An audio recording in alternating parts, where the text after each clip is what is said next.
A little girl shows up for a job interview at a big company. The CEO was very impressed with the girl's resume, but he was even more impressed when he heard why she needed the job. Mark Jenkins had worked his way up from an office temp to the top of Jenkins Enterprises. He did not tolerate slackers or those who were not 100% committed to their jobs. Mark took his work seriously, too seriously, some would say, which is why no one expected him to be so lenient with a 5-year-old child applying for a Y-screw. Time position. It all started when Mark's assistant, Carol, told him that someone was at reception asking for a Mr. Jenkins. "I told them to come to my office," Carol said. "But whoever it is, they shouldn't have come. Kids these days are so disrespectful." "Let's see what we have here," Mark said. As Mark opened the door to his office, he was taken aback by what he saw. There was a little girl wearing a tailored pantsuit that looked like something his grandmother would wear. Her hair was perfectly curled, matching her mother's. She was sitting straight up in a chair that reached only her mid-thighs. She had her chin resting on her hand, staring straight ahead with unwavering focus. Can I help you?" Mark asked. The girl turned her head slowly. "Are you Mr. Jenkins?" "I'm here for the job interview." Oh, Mark stammered, feeling awkward. You got the wrong office. I'm not in charge of hiring. I know you're busy, sir, but I really need this job. My mother is in the hospital and I need money for the surgery." Although Mark was taken aback by the girl's composure, he knew better than to hire such a young child. "Look, sweetheart, I understand that you want to help your mom, but you'll get into serious trouble if you keep doing this. I won't get in trouble if I don't get caught. Besides, I'm not a kid anymore. I'm 5 years old, almost 6. I can do this job." Something about the girl's eyes tugged at Mark's heartstrings. They were so much like his late mother's. But he pushed the thought out of his head. He couldn't afford to be distracted by a child. "Listen, why don't you go home and ask your parents for help instead of trying to apply for jobs? My mom and dad are already gone. It's just me now." This time Mark could see sadness in the girl's eyes.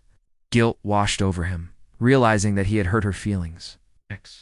Mark felt a sudden urge to find out more about this determined child, and what led her to this point. Why don't you tell me about yourself?" Mark asked. The girl sat up straighter and suddenly became very confident. "I have excellent communication skills and I am proficient in both written and verbal English. I also speak fluent Spanish and French. In my spare time, I enjoy reading books about business management and economics." Mark was stunned by the girl's answer. This wasn't the typical response he got from many applicants. He was intrigued, to say the least. "Do you have any experience working with computers?" Mark asked. "Yes, sir. I'm an expert in Microsoft Office Suite, and I've also worked with various graphic design software." Mark's jaw dropped. How could this tiny girl know so much about computers? Is she a child prodigy? "Tell me why you want to work here," Mark said. The girl didn't hesitate. "Because I know that this is the best place to learn about business, and I want to become a successful businesswoman someday." At this point, Mark was fully invested in the conversation, and he wanted to hear more about this smart kid. So he asked, "What are your strengths and weaknesses?"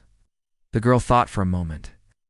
"My greatest strength is my ability to multitask and manage multiple responsibilities at once. I am highly organized and detail-oriented.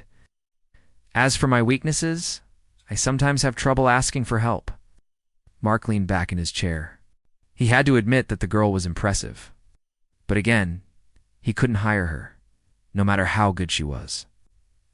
"Why do you think you'd be a good fit for this company?" Mark asked. "Because I'm a fast learner, and I'm not afraid to take on new challenges. I will work hard, and I will not disappoint you." Mark looked at the girl for a long moment. He knew that he should send her home, but something kept him from doing so. "Why do you need this job?" Mark finally asked. The girl's demeanor changed, and she became serious.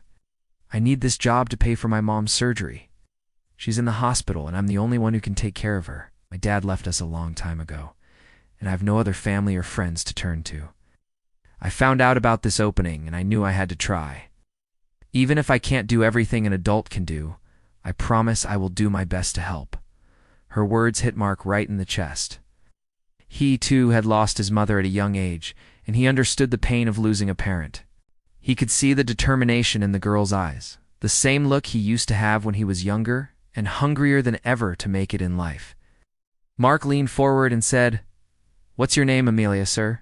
"Amelia, I want you to send me a formal job proposal outlining what you can bring to this company. If it's good, I might consider giving you a chance." A wide smile spread across Amelia's face. "Thank you, Mr. Jenkins. Won't disappoint you." After Amelia left, Mark couldn't stop thinking about her words. He pulled out his phone and texted his assistant, "Get Amelia's details. Send someone to bring her tomorrow morning at 8 a.m. sharp." Carol called him back immediately, confused. "She's a child. What are you going to do with her?" "I'm going to give her a chance. Text me the address where we're dropping her off tomorrow. I'll be there." The next day, Mark went to the address Carol had texted him. He knocked on the door, and when it opened, he saw Amelia standing there in the same outfit as before. She looked even cuter up close. "Come with me," he said, and held out his hand. Amelia hesitated for a moment, then took his hand and walked out with him. When they arrived at the office, everyone stared at them. Some people even pointed and whispered among themselves. Mark ignored them and walked straight to his office, with Amelia following behind him. "Sit down," he said, gesturing to a chair. Amelia sat down obediently and waited for Mark to speak. "Why do you think I brought you here?" Mark asked. "Give me a job, sir," Amelia replied confidently. Mark smiled. "You're very confident, aren't you?" "I am, sir. I know I'm just a kid, but I promise I won't disappoint you." "You haven't disappointed me so far," Mark admitted. "But this is a big company, and I need someone who can handle pressure and make important decisions on the spot. Can you do that?" "Yes, sir," Amelia said without hesitation. "I may be small, but I have big ideas, and I'm not afraid to share them." Mark was impressed by the girl's confidence. He had seen enough. She might be just a kid, but she had something special, something that made him believe that she could do great things.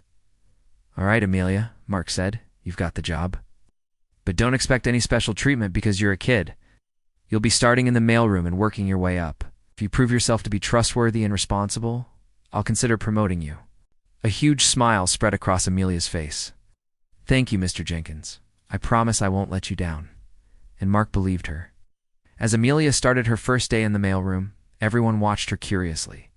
She didn't seem to care, though. She was confident and eager to start her new job. Mark knew that he had made the right decision. Amelia wasn't just a kid. She was a bright, determined young woman who deserved a chance to succeed. He was glad to be a part of her story and could unwait to see what the future brought to her.